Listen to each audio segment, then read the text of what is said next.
මම අද ආලට කියලා දෙන්නේ තෙල් බිඳුවක්වත් පාවිච්චි කරන්නේ නැතුව එයා ෆ්‍රයර් එකෙන් රසටම චිකන් බ්‍රෙස්ට් එකක් ෆ්‍රයි කරගන්නේ කොහොමද කියලා.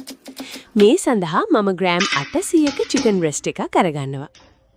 මුලින්ම තක්කාලි, ලූණු, අමු මිරිස්, සුදු ලූණු කුඩාවට කපා ගන්න.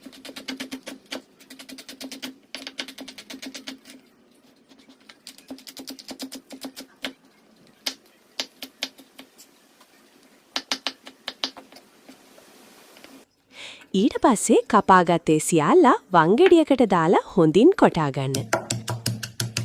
ඔයාලට අවශ්‍ය නම් මේවා බ්ලෙන්ඩ් කරගන්න හෝ ගලේ තියලා අඹරා ගන්නත් පුළුවන්.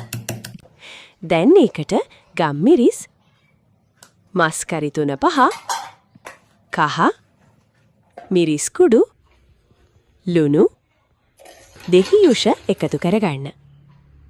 ඊට අමතරව මේ කිරි හෝ යෝගට් මේස හැන්දක් එකතු කරගන්න. මේක එකතු කළාම මස් එකට හොඳ රසයක් එකතු වෙනවා. හැබැයි කැමති නම් විතරක් පාවිච්චි කරන්නත් පුළුවන්. එයා ෆ්‍රයර් එකෙන් ස්ටීම් වෙද්දී ලුණු මිරිස් ප්‍රමාණය පොඩ්ඩක් අඩු වැඩි වුණාට කිසිම ගැටලුවක් වෙන්නේ නැහැ.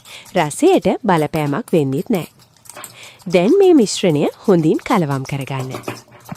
චිකන් බ්‍රෙස්ට් එකේ මිශ්‍රණය හොඳින් උරා ගන්න පුරවා වෙන විදිහට කුඩා කැපුම් පාරවල් කීපයක් දාගන්න.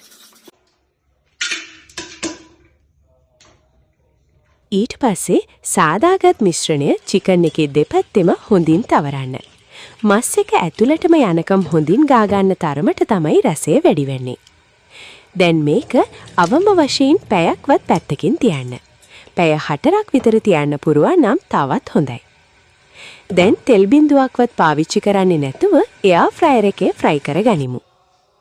තෙල් භාවිතා නොකරන නිසා කොලෙස්ටරෝල් තියෙන අයට, තෙල් කෑමට අකමැති අයට සහ සෞඛ්‍ය ආරක්ෂිතව කෑම ගන්න අයට මේක ඉතාම සුදුසුයි. චිකන් එකේ තියෙන අහිතකර තෙල් කොටස් එයා ෆ්‍රයර් එක මගින් ඉවත් වෙනවා. උෂ්ණත්වය සෙල්සියස් අංශක 200. කාලය මිනිත්තු 25ක්. මිනිත්තු 15ක් ගියාට පස්සේ චිකන් එක අනිත් පැත්ත හරවා ඉතිරි මිනිත්තු 10ත් හොඳින් පිසගන්න.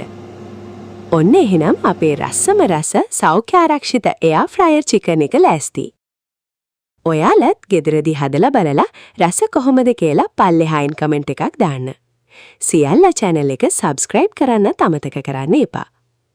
තවත් මෙවැනි වීඩියෝ එකකින් නැවත හමු වෙමු. සියලු දිනාටම ස්තුතියි. සුබ දවසක්.